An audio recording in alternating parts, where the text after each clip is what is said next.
Welcome back to my channel kids کہانی مزہ۔ آج میں آپ لوگوں کے لیے سندھ باد کا 7واں اور آخری سفر لے کر آئی ہوں، تو شروع کرتے ہیں۔ 7ویں سفر کے لیے سندھ باد جہازی نے زیادہ انتظار نہ کیا اور اس نے چھٹے سفر کے کچھ دن بعد ہی تجارت کے لیے سامان وغیرہ خریدنا شروع کر دیا۔ اس سفر پر جانے سے پہلے اسے خلیفہ نے اپنے دربار میں بلایا اور اس کے پچھلے سفر کے دوران جس بادشاہ نے خط اور طائف ارسال کیے تھے، اس کے لیے جوابی خط اور طائف لے جانے کا حکم دیا۔ چنانچہ سندھ باد جہازی سب سے پہلے اسی ملک گیا اور خلیفہ کی امانت اس کے دوست بادشاہ تک پہنچا دی۔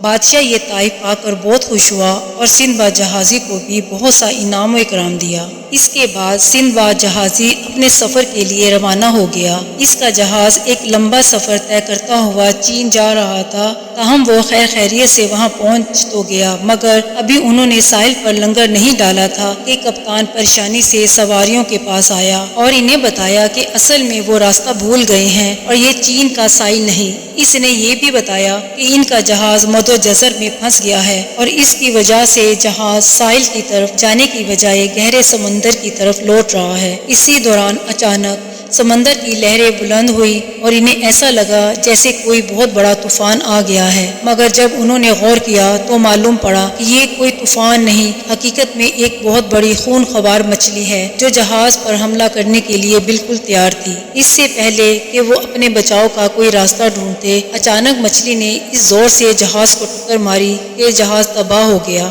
جہاز کے تمام سوار ڈوب گئے، تاہم سندھ باد جہازی ایک بار پھر بچ گیا اور ایک تختہ بر سوار ہو کر کسی جزیرے پر پہنچ گیا۔ کچھ دیر لیٹے رہنے کے بعد وہ ارد گرد کا جائزہ لینے لگا۔ پاس ہی ایک نہر گزر رہی تھی، چنانچہ اس نے پوری محنت کر کے ایک کشتی تیار کر لی اور اس میں سوار ہو کر نہر میں سفر کرنے لگا۔ تقریباً 4 روز تک وہ یوں ہی سفر کرتا رہا اور بھوک مٹانے کے لیے جنگلی پھل اور پتے وغیرہ کھا لیتا، تاہم وہ بہت پریشان تھا۔ اسے کوئی آبادی نظر نہیں آئی تھی۔ ایک روز اس کے یہ دیکھ کر ہوش اڑ گئے کہ نہر چٹان کے نیچے سے گزر رہی ہے اور اس نے کشتی کا رخ موڑنے کی بہت کوشش کی، مگر ناکام رہا۔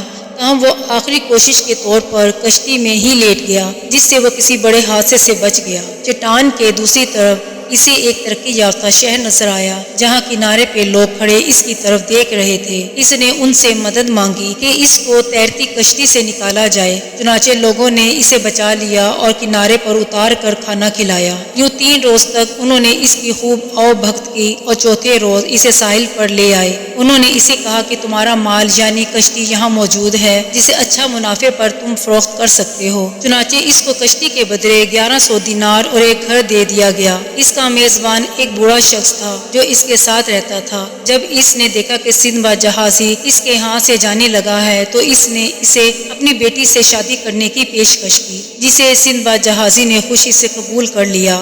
شادی کے چند روز بعد بوڑھا آدمی مر گیا تو اس کی تمام جائیداد کا مالک سندھ باد جہازی اور اس کی بیوی کو بنا دیا گیا۔